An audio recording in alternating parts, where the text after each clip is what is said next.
everyone. My name is Richard, and I am part of China House Church, shepherded by Jason Kim. There's a lot of people today. Today, I am sharing my testimony regarding my recent admissions to medical school. To be honest, I was unsure if I should really be sharing a testimony. PD had asked Andrew and I last week to share a testimony about how God had answered our prayers. But in reality, although Andrew was faithful and trusting of God throughout the process, I was on the opposite spectrum and was as unfaithful and as untrusting of God as I could be. And although I prayed to God about medical school, I think in my heart I was very hesitant to obey and relinquish this aspect of my life over to God. I shared a lot with my house church, often sharing that I had been having ongoing struggles of trusting my future and my future aspirations over to God. And that consisted or persisted over the past year while I applied to medical school. I was unsure whether my testimony would truly bring glory to God because I was stubborn, I was disobedient, I was fearful, I was anxious. All the negative adjectives to describe a person more so than usual.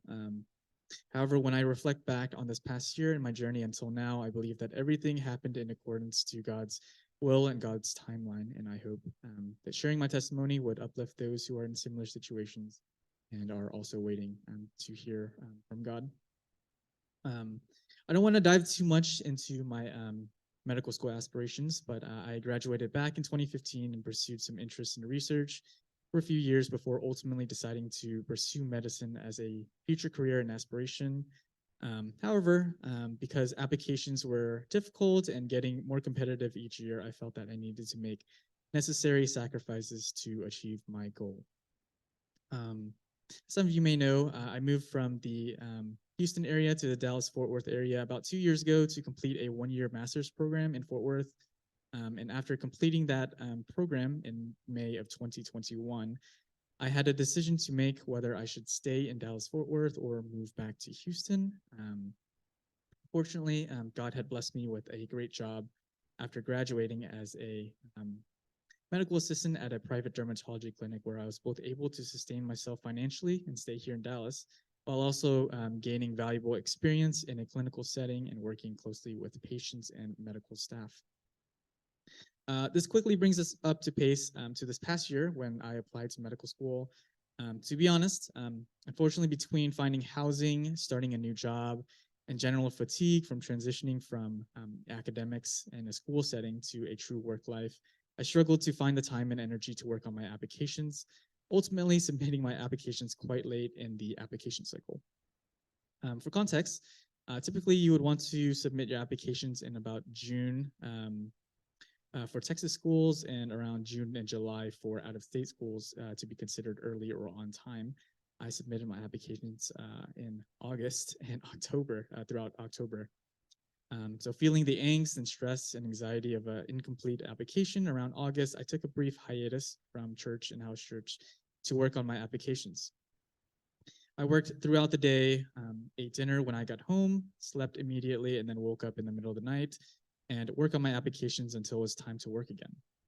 And this continued until I had finally completed my applications around October, where I thankfully received my first interview with TCOM. To be honest, it wasn't my best interview. I had relayed to my house church it was about a 6.5 out of 10 or 7 out of 10 on my first impressions coming out of the interview. I had stumbled a lot during the conversations. One of the interviewers were completely stoic. So, when I was interviewing with them, I was desperately trying to gain their approval, but I just ended up rambling and stumbling over my words.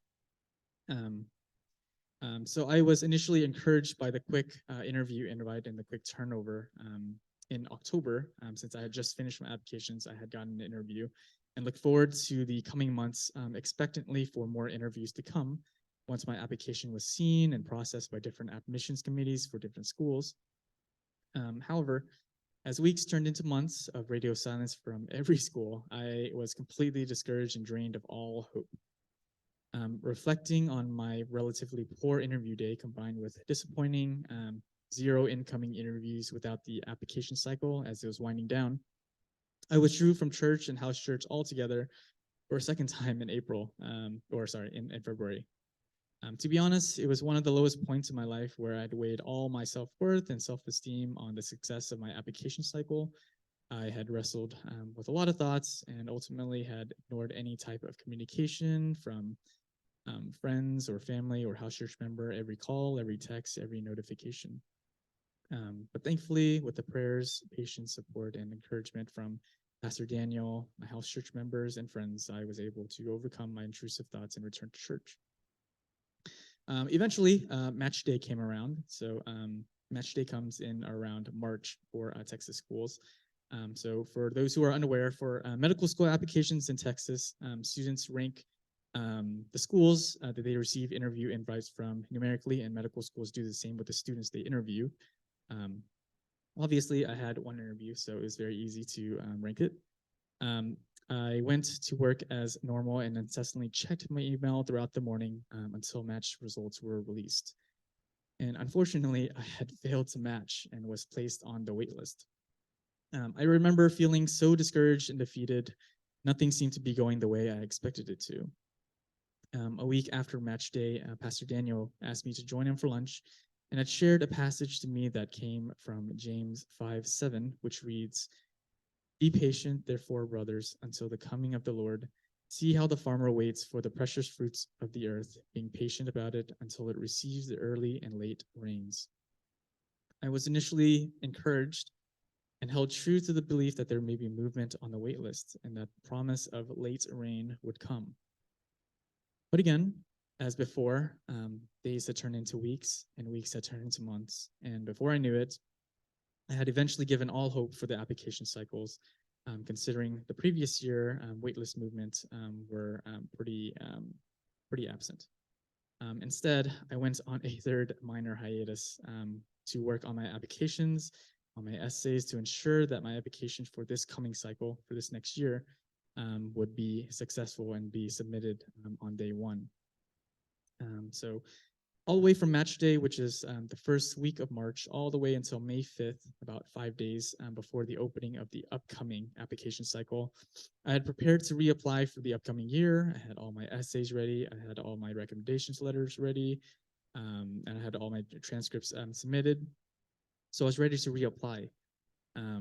But 5 days before the opening of the application cycle, by the grace of God, I had received an email that I was accepted off the waitlist to TCOM. Now, being on the other side of the application process, it would be very easy for me to say, wow, good thing I was so faithful to the end and God had rewarded my faithfulness. Obviously, that would be a huge lie. And reflecting back, I often wondered why God would have wanted me to go through this journey up until now, and instead of getting accepted early or matching early or even postponing my acceptance until this next year, I realized that everything happened in accordance to God's will and God's timing. For example, if I had gotten in early, if I had matched early, or if I had managed to brute force my way into medical school this year by taking matters into my own hands and doing everything with what I think is my own strength, I would definitely have gotten a big head and I would have boasted about my achievements that I have accomplished this with my own power and with my own strength, taking credit when instead I had received God's grace. Once I had relinquished this past application cycle, considered it doomed and over, I can no longer say that it was by my own power and strength that I got into medical school, but it was God's grace. And I wanted to thank Pastor Daniel, my house church, for being incredibly patient and loving to me, even when I was difficult to love. And additionally, I wanted to thank the church for praying and encouraging me throughout this process. Like I said, none of this was achieved by my own hands, but through God's grace and through all your prayers, who had interceded on my behalf, even when I had lost all hope. And I'm so grateful to have such a loving and supportive community. I just wanted to end it on a positive note by relaying a Bible verse, 2 Corinthians 12, 9-10, which reads, "But he said to me, my grace is sufficient for you, for my power is made perfect in weakness. Therefore, I will boast all the more gladly of my weaknesses, so that the power of Christ may rest upon me. For the sake of Christ, then I am content with weaknesses, insults, hardships, persecutions, and calamities. For when I am weak, then I am strong. Thank you for listening.